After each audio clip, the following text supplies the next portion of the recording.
Everyone, सरल academy में आपका स्वागत है। उम्मीद करती हूँ बेटा आप सब बढ़िया है और आप लोग की एग्जाम की तैयारी बहुत अच्छी चल रही है। अगर मैं बात करूँ एमपी बोर्ड वाले बच्चों की तो उनके कल से स्टार्ट हो रहे हैं क्वार्टरली एग्जाम, जिसका हमने जो क्या बोलते हैं प्रश्न बैंक के पेपर डले हुए हैं एमपी बोर्ड के, उसका पार्ट 1 सॉल्यूशन आपको दे दिया था ऑब्जेक्टिव का। ये पार्ट 2 है बेटा, जिसमें बाकी के बचे हुए objective type question like fill in the blank, true false, सही जोड़ी सही विकल्प, जितना भी रह गया है वो हम इस वीडियो में कवर कर देंगे। और रही बात बड़े क्वेश्चंस की, तो उसके लिए हमने अलग से वीडियोस बना चुके हैं पहले ही, मतलब आपको क्लासेस में पढ़ाए गए हैं, आप वहां से प्रैक्टिस कीजिए। ऑब्जेक्टिव के लिए ये दोनों वीडियो हमने डाल दिया है, इन सबको देख के ही जाइएगा। अगर इससे क्वेश्चन आते हैं तो आपको काफी हेल्प मिलेगी और साथ में ही आपके फाइनल एग्जाम के लिए भी बहुत ज्यादा इंपॉर्टेंट है। तो चलिए बिना टाइम वेस्ट किए स्टार्ट करते हैं, क्योंकि ना तो आपके पास टाइम है और ना ही मेरे पास, क्योंकि अभी फेस्टिवल का दौर है। मुझे बिल्कुल टाइम नहीं मिल पाया 2 दिन से, नहीं तो ये वीडियो 2 दिन पहले ही आ जाना चाहिए था।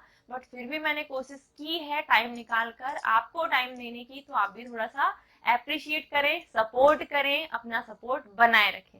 चलिए स्टार्ट करते हैं। रिक्त स्थान चैप्टर 1 से जो है fill in the blank. Chapter first का नाम वैद्युत आवेश तथा क्षेत्र, ठीक है। इसे जो पहला क्या बोलते हैं फिल इन द ब्लैंक है बेटा, वो है विद्युत क्षेत्र की तीव्रता का एसआई मात्रक है।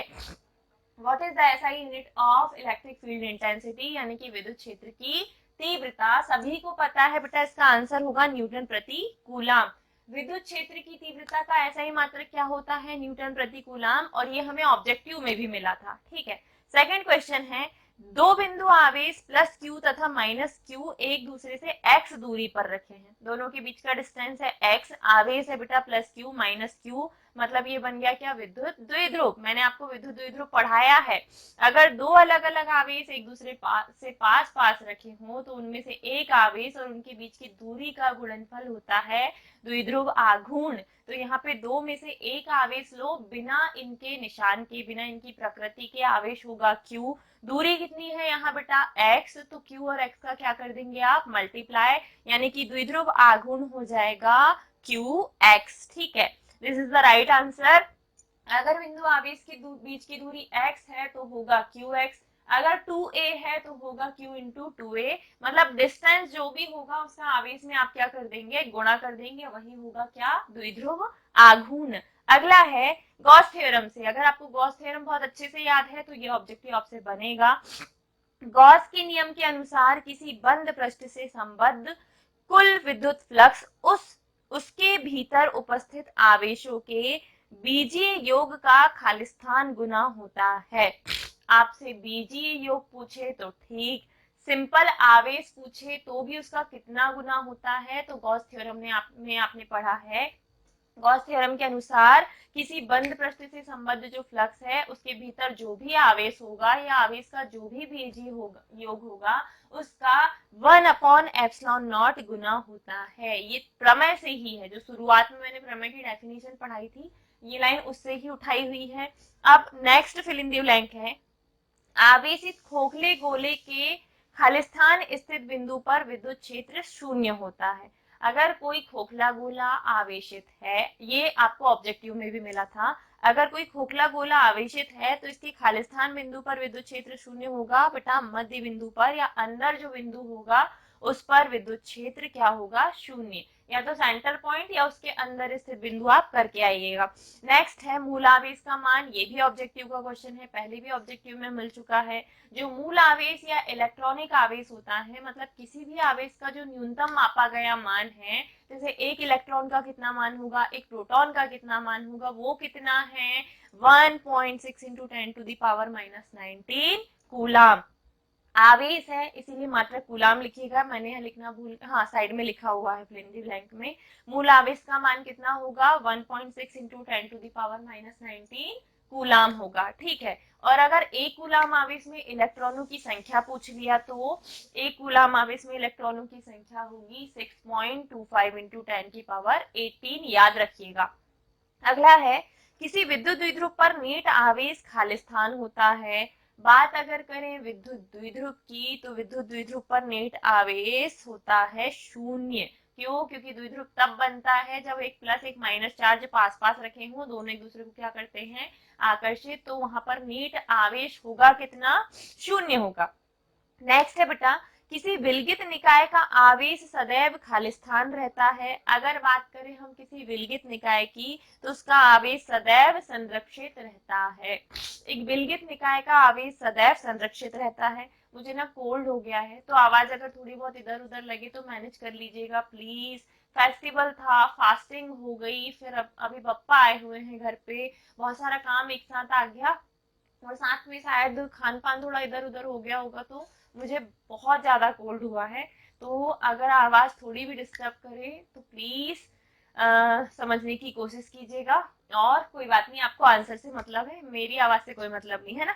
चलो अगला है ट्रू फॉल्स, है ना, सत्य असत्य। सत्य असत्य में अगर पहले इसकी बात करें हम, फर्स्ट क्वेश्चन, किसी चालक के अंदर विद्युत क्षेत्र शून्य होता है, क्या ये बात सत्य है? हाँ, ठीक है, किसी चालक के अंदर विद्युत क्षेत्र क्या होता है, शून्य होता है।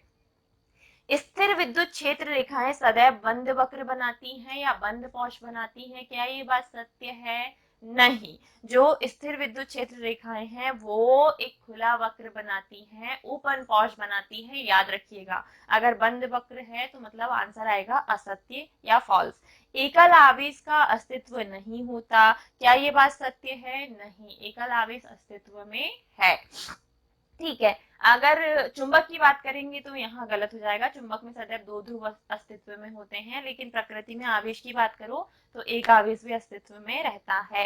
नेक्स्ट है, विद्युत द्विध्रुव आघूर्ण सदिश राशि है, आवेश और दूरी का गुणनफल लेना है यहाँ, तो क्या ये एक सदिश राशि है? न, यस, विद्युत द्विध्रुव आघूर्ण जो कि दो अदिश राशियों से मिलकर बना है, कैसी राशि है? सदिश राशि है। सजातीय आवेशों में आकर्षण होता है, क्या? सजातीय आवेशों में आकर्षण कब से होने लग गया? सजातीय आवेशों में प्रतिकर्षण और विजातीय आवेशों में क्या होता है बेटा? आकर्षण। नेक्स्ट है, विद्युत विद्युत द्विध्रुव के दोनों आवेश एक दूसरे को प्रतिकर्षित करते हैं। आपको पता है कि विद्युत द्विध्रुव मतलब एक प्लस और दूसरा माइनस, अलग अलग आवेश जिनकी प्रकृति अलग अलग है, तो जब अलग अलग है तो एक दूसरे को प्रतिकर्षित करेंगे या आकर्षित करेंगे, तो आंसर होगा आकर्षित। यहाँ दिया हुआ है प्रतिकर्षित, जो कि हो जाएगा गलत। नेक्स्ट, किसी विद्युत क्षेत्र के किसी बिंदु पर स्थित इलेक्ट्रॉन जितने बल का अनुभव करता है उसे उस बिंदु पर विद्युत क्षेत्र की तीव्रता कहते हैं। किसी विद्युत क्षेत्र के किसी बिंदु पर स्थित इलेक्ट्रॉन जितने बल का अनुभव करता है उसे इस बिंदु की विद्युत क्षेत्र की तीव्रता कहते हैं। गलत, ठीक है, क्योंकि बल बटे परीक्षण आवेश होगा, यहाँ इलेक्ट्रॉन की बात कर दिया।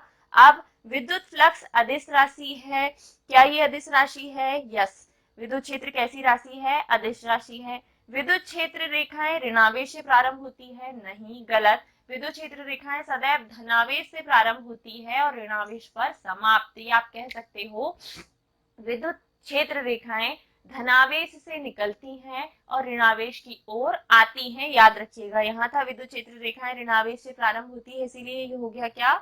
गलत। अगला है बेटा, एक शब्द या एक वाक्य में उत्तर। पहला, एक माइक्रोकूलाम आवेश का ऋणावेश बनाने में कितने इलेक्ट्रॉनों की आवश्यकता होगी? एक माइक्रोकूलाम आवेश का ऋणावेश बनाने में कितने इलेक्ट्रॉनों की आवश्यकता होगी? 6.25 इंटू 10 की पावर 12। ये आपको निकालना पड़ेगा कैलकुलेशन से, ठीक है, अभी मेरे पास ऑप्शन नहीं कैलकुलेट करवाने का, नहीं तो मैं करवा देती। It's not a digital board, it's मतलब हमारी टीवी है ये, ठीक है, एलईडी स्क्रीन है। एक माइक्रोकूलाम आवेश का ऋणावेश बनाने में कितने इलेक्ट्रॉनों की आवश्यकता होगी? 6.25 इंटू 10 की पावर 12 हो जाएगा राइट आंसर।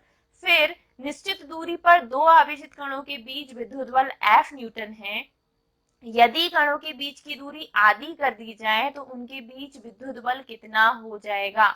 निश्चित दूरी पर दो आवेशित कणों के बीच F न्यूटन का बल लग रहा है, अगर दूरी को आधा कर दोगे तो विद्युत बल भी 4F यानी कि 4 गुना हो जाएगा, ठीक है। इसमें भी फॉर्मूला लगेगा बेटा कैलकुलेशन के लिए, आंसर आएगा आपका 4F, ठीक है। नेक्स्ट है, एक इलेक्ट्रॉन और एक प्रोटॉन के बीच लगने वाले स्थिर विद्युत बल और गुरुत्वाकर्षण बल में कौन सा बल प्रबल है? अगर बात करें इलेक्ट्रॉन और प्रोटॉन के बीच, तो इनके बीच स्थिर विद्युत बल ज्यादा प्रबल है गुरुत्वाकर्षण बल की अपेक्षा। नेक्स्ट, एक विद्युत द्विध्रुव में कुल कितना आवेश होता है? एक विद्युत द्विध्रुव में कुल आवेश की मात्रा शून्य। क्यों? क्योंकि एक प्लस और दूसरा माइनस, दोनों आवेश एक दूसरे के पास आ रहे हैं। प्लस माइनस डिफ्यूज वाली कंडीशन, तो आवेश कितना होगा यहाँ पे? शून्य। विद्युत द्विध्रुव आघूर्ण की दिशा क्या होती है? विद्युत द्विध्रुव आघूर्ण की दिशा वही होती है जो ऋणावेश से धनावेश की ओर होगी। ऋण आवेश से धनावेश की ओर। क्यों? क्योंकि क्या बोलते हैं, द्विध्रुव आघूर्ण की डेफिनेशन थी आवेश और दूरी के बीच का गुणनफल। नेक्स्ट, एक बंद पृष्ठ के अंदर एक विद्युत द्विध्रुव स्थित है, उससे गुजरने वाला संपूर्ण विद्युत फ्लक्स कितना होगा? ईडीएस है ना, ईएस होता है। यहाँ पे एक बंद पृष्ठ के अंदर अगर विद्युत द्विध्रुव हो तो संपूर्ण फ्लक्स का मान हो जाएगा शून्य। ठीक है, अगला है, क्योंकि द्विध्रुव है बेटा, द्विध्रुव मतलब प्लस और माइनस, तो जितनी निकल रही है उतनी ही आ रही है, टोटल डिफ्यूज वाली कंडीशन, तो यहाँ पर जो संपूर्ण फ्लक्स है उसका मान क्या हो जाएगा? शून्य। ठीक है, अगला नेक्स्ट क्वेश्चन है, जब किसी परावैद्युत को, अगले चैप्टर से है ये, सेकंड चैप्टर, धारा विद्युत विभव और धारिता से। ठीक है, जब किसी परावैद्युत को किसी बाह्य विद्युत क्षेत्र में रखा जाता है तो उसके अंदर विद्युत क्षेत्र की तीव्रता बढ़ जाती है। अगर बाह्य विद्युत क्षेत्र में रखा जाएगा तो विद्युत क्षेत्र की तीव्रता बढ़ जाती है, ये गलत हो जाएगा। ठीक है, फॉल्स है। नेक्स्ट है बेटा, दो समविभव पृष्ठ एक दूसरे को प्रतिच्छेद नहीं करते, ये बात सच है। दो समविभव पृष्ठ एक दूसरे को कभी नहीं काटते, दैट्स ट्रू। नेक्स्ट, समांतर प्लेट संधारित्र की प्लेटों के मध्य परावैद्युत पदार्थ का उपयोग करने से उसकी धारिता बढ़ जाती है। क्या ये सही है? अगर हमने समांतर प्लेट संधारित्र के बीच परावैद्युत पदार्थ रख दिया तो धारिता बढ़ेगी, इससे उसको कोई फर्क पड़ना चाहिए क्या? पड़ना चाहिए। ठीक है, ट्रू है। अगर परावैद्युत पदार्थ रखा है तो धारिता क्या हो जाएगी? बढ़ जाएगी। विद्युत द्विध्रुव के कारण विभव दूरी के घन के व्युत्क्रमानुपाती होता है। विद्युत द्विध्रुव के कारण विभव दूरी के घन के व्युत्क्रमानुपाती होता है, इट्स असत्य है ना, फॉल्स है ये। नेक्स्ट है, आवेशित खोखले गोले के अंदर विभव शून्य होता है। आवेशित खोखले गोले के अंदर विभव शून्य होता है, क्या ये बात सही है? नहीं, गलत। ठीक है, स्थिर वैद्युत बल एक संरक्षी बल है, बिल्कुल। स्थिर वैद्युत बल कैसा बल है? संरक्षी बल है। ये सेकंड चैप्टर के ट्रू फॉल्स है बेटा। अब हम आते हैं इसके फिल इन द ब्लैंक पे। विद्युत विभव एक कैसी राशि है? विद्युत विभव एक सदिश राशि, अदिश राशि है, सॉरी है ना, गलत मैंने तीव्रता सोच ली। विद्युत विभव एक कैसी राशि है? विद्युत विभव एक अदिश राशि है। बिंदु आवेश के कारण विद्युत विभव दूरी के खालिस्तान होता है, तो दूरी के व्युत्क्रमानुपाती होता है। इसका फॉर्मूला जब आपने पढ़ा होगा तो मैंने आपको पढ़ाया है कि दूरी के वर्ग के व्युत्क्रमानुपाती, वहां नहीं, सॉरी, दूरी के व्युत्क्रमानुपाती 1/4πε0 q into Q naught upon R जो है, इसका फॉर्मूला निकल के आता है। बिंदु आवेश के कारण विद्युत विभव का सूत्र मैंने बहुत अच्छे से करवाया है, तो वहां सिर्फ दूरी आई थी, दूरी का वर्ग नहीं आया था, तो आपको यहाँ लिखना है दूरी के वर्ग की क्या होगा? दूरी के व्युत्क्रमानुपाती होता है बेटा। नेक्स्ट, विद्युत धारिता का ऐसा ही मात्रक फैरेड होता है, याद रखिएगा। आवेशित संधारित्र की ऊर्जा दोनों प्लेटों के बीच के माध्यम में खालिस्तान के रूप में संचित रहती है। आवेशित संधारित्र की ऊर्जा दोनों प्लेटों के बीच के माध्यम में विद्युत क्षेत्र के रूप में संचित रहती है। विद्युत क्षेत्र के अनुदिश गति करने पर विद्युत विभव क्या हो जाएगा? विद्युत क्षेत्र के अनुदिश गति करने पर विद्युत विभव घटता है। नेक्स्ट, किसी संधारित्र पर नेट आवेश खालिस्तान होता है, किसी संधारित्र पर नेट आवेश शून्य होता है। संधारित्र की बात करें तो वहां पर नेट आवेश क्या होगा? शून्य। समांतर प्लेट संधारित्र की प्लेटों के बीच की दूरी बढ़ाने पर उसकी धारिता क्या होती है? दूरी बढ़ाओगे तो धारिता क्या होगी? घट जाती है। दूरी को कम करोगे तो धारिता बढ़ेगी, क्योंकि आवेश जल्दी जल्दी दूसरे आवेश को खाली करेंगे। दूरी बढ़ाओगे तो जो कम करने वाला सिस्टम है वो धीरे धीरे करके कम होता है, मतलब धारिता क्या होती है? घटती है। किसी आवेश को विद्युत क्षेत्र के लंबवत ले जाने में किया गया कार्य क्या होगा बेटा? शून्य। किसी आवेश को विद्युत क्षेत्र के लंबवत अगर हम लेके जाएं तो किया गया कार्य शून्य होता है, और इसका डेरिवेशन मैंने निकलवाया है थीटा का मान 90 रख के। Theta is equal to 90 degree रखे, क्यू का मान आपका 0 निकला था। अब 1 फैरेड बराबर 10 to the power -6 10 to the power 6 स्थैत फेरड, और एक स्थैत फेरड बराबर 10⁻⁻6 फेरड होता है ना, याद रखिएगा। नेक्स्ट है बेटा प्रत्येक कथन का एक वाक्य में उत्तर, ये भी सेकंड चैप्टर से है। पहला क्वेश्चन आपके सामने है, एक विद्युत द्विध्रुव के कारण किन बिंदुओं पर विद्युत विभव का मान अधिकतम होता है। विद्युत द्विध्रुव की बात करें तो किन बिंदुओं पर विद्युत विभव का मान अधिकतम होता है, अक्षीय स्थिति पर द्विध्रुव के पास वाले सिरे पर। अक्षीय स्थिति वाला डायग्राम अगर आपको याद है तो द्विध्रुव के पास वाला जो सिरा है उस पर विभव का मान अधिकतम होता है। निरक्षीय स्थिति में शून्य होता है बेटा। आवेशित खोखले गोले के अंदर विभव कितना होता है, आवेशित खोखले गोले के अंदर विभव शून्य होता है या नियत रहता है। आवेशित खोखले गोले के अंदर अगर विभव की बात करें तो वो नियत रहता है, और आप सतह के समान लिखोगे या नहीं भी लिखोगे तो भी चलेगा, ठीक है। एक विद्युत द्विध्रुव के कारण किन बिंदुओं पर विद्युत विभव का मान शून्य होता है, निरक्षीय स्थिति वाले, ठीक है, अभी बताया था मैंने। एक विद्युत द्विध्रुव के कारण उसके निरक्ष यानी कि उसकी ऊर्ध्वाधर स्थिति में समान दूरी पर जो बिंदु है उस बिंदु पर विद्युत विभव का मान क्या होता है, शून्य। किसी आवेशित चालक के चारों ओर कुचालक माध्यम होने पर उसकी धारिता पर क्या प्रभाव पड़ेगा। किसी आवेशित चालक के चारों ओर अगर कुचालक माध्यम है तो उसकी धारिता पर कोई प्रभाव नहीं पड़ता, धारिता बढ़ जाती है या धारिता घट जाती है, तो आंसर होगा धारिता बढ़ जाती है। धातुओं का परावैद्युतांक कितना होता है बेटा, धातुओं का परावैद्युतांक अनंत होता है, ये आपको याद रखना है। धातु का, वायु का, ऐसे कुछ कुछ एलिमेंट्स का याद रख लेना। धातुओं का परावैद्युतांक कितना होता है, अनंत। 3μF धारिता के 3 संधारित्र श्रेणी क्रम में जुड़े हैं, तुल्य धारिता। अगर फॉर्मूला याद है तो C बराबर C1 C2 C3 वाला करके आप आसानी से अपॉन में भाग दे के जो 3/3 आएगा, 3/3, 3 से 3 को काटना, आंसर आएगा आपका क्या, 1, ठीक है। तो 3μF धारिता के अगर 3 संधारित्र श्रेणी क्रम में जुड़े हैं मतलब 1/C plus C2 plus C3, तीनों को आप एलसीएम लोगे, एलसीएम 3 ही आएगा, ऊपर 1 1 1 को जोड़ोगे तो 3, 3 से 3 को काटोगे तो आंसर कितना आएगा, 1। यही अगर श्रेणी क्रम में जुड़े होते तो 9μF आ जाता बेटा। बिंदु आवेश Q से R दूरी पर स्थित किसी बिंदु पर विद्युत विभव का व्यंजक, Q से R दूरी पर स्थित किसी बिंदु पर विद्युत विभव 1/4πε0, अभी बताया था Q अपॉन R, और मात्रक हो जाएगा इसका वोल्ट, ठीक है।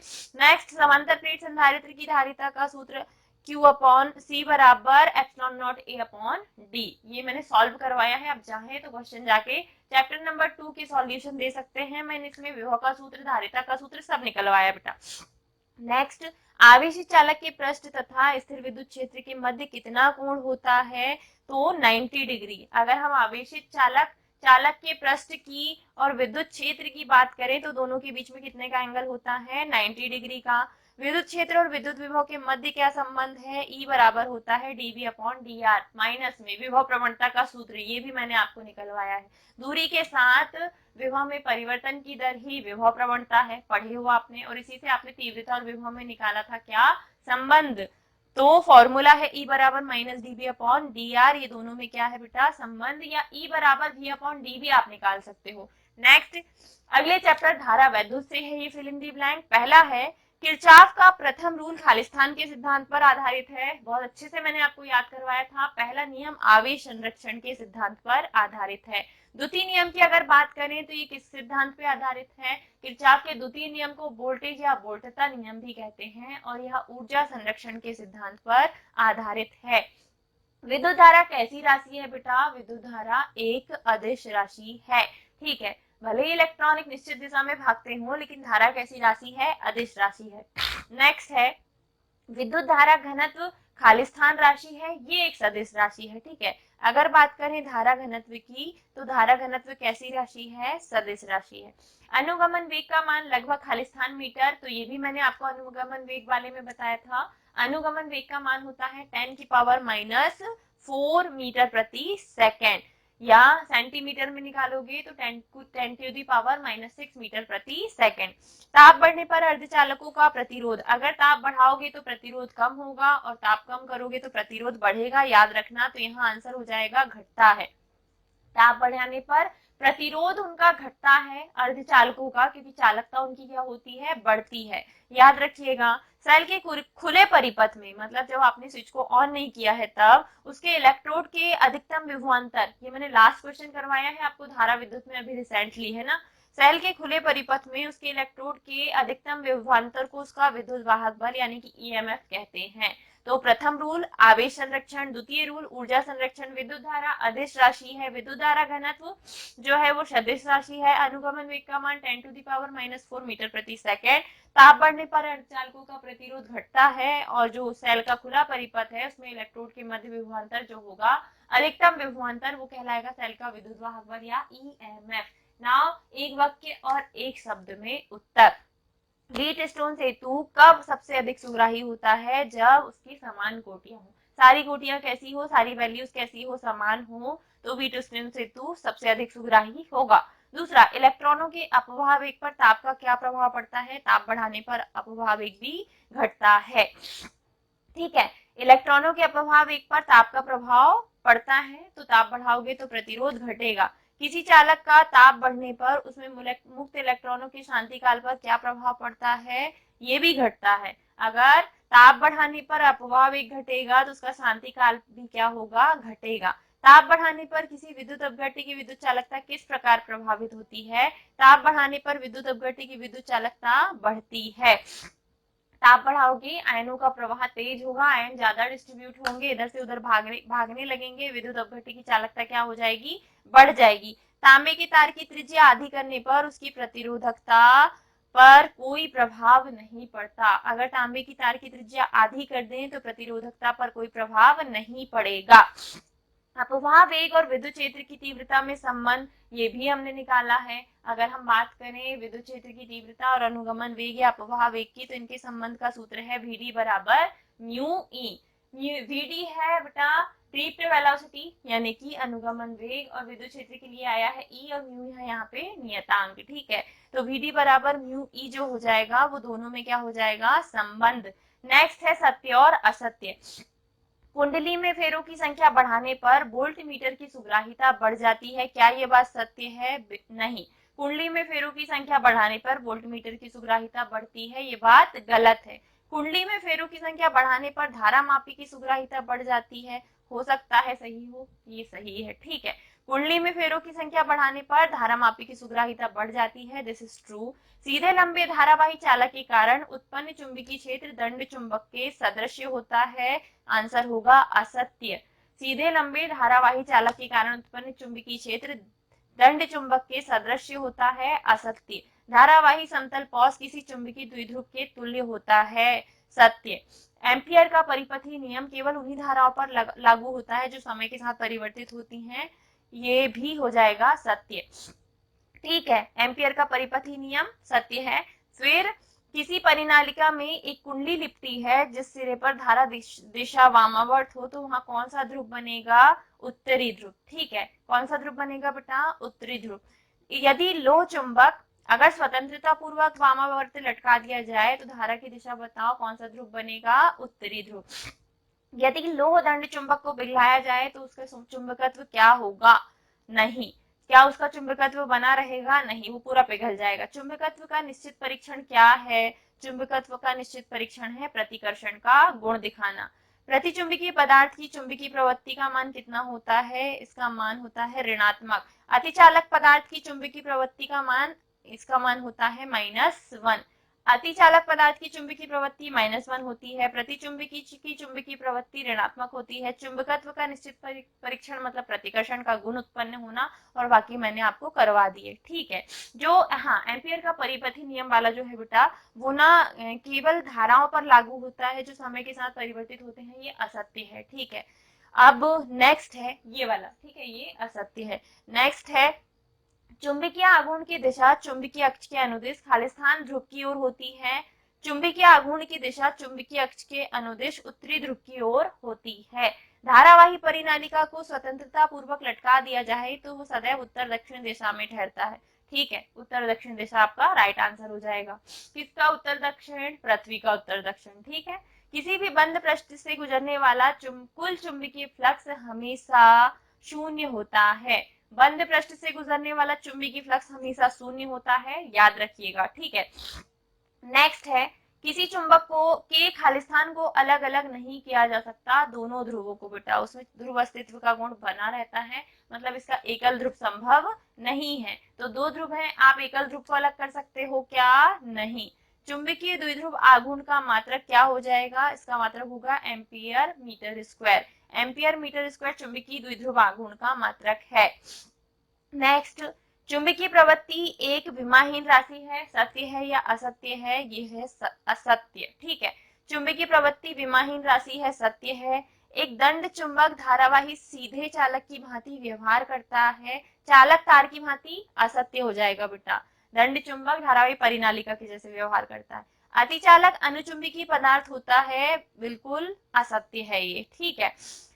अतिचालक जो है वो किसके भांति व्यवहार करता है? अनुचुंबकीय के जैसे, असत्य हो जाएगा। प्रतिचुंबकीय पदार्थ के परमाणु का परिणामी चुंबकीय आघूर्ण शून्य होता है, ये है सत्य। परमाणु में परिक्रमण करते प्रत्येक इलेक्ट्रॉन का एक चुंबकीय आघूर्ण होता है, कितना होता है? प्रत्येक इलेक्ट्रॉन का एक चुंबकीय आघूर्ण होता है, बिल्कुल ये बात सही है। अगले चैप्टर पे आते हैं, मेरे पास इतना टाइम नहीं है कि मैं आपको समझाऊं, अदरवाइज में, हाँ यहाँ तक तो खत्म ही हो गए।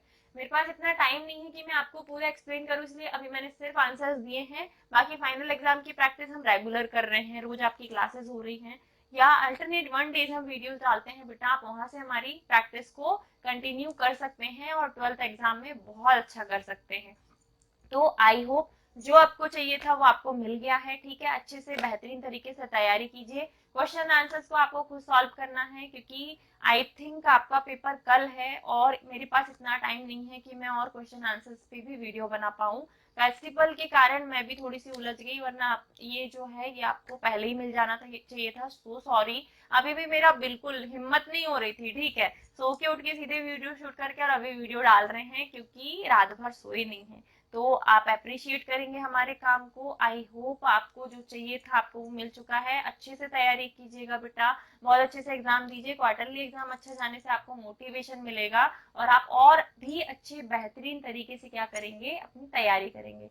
सिर्फ इतने पे डिपेंड नहीं रहना, ये तो प्रश्न बैंक डाला हुआ है एमपी बोर्ड में, नहीं आपको और भी कुछ कुछ पढ़ के जाना है।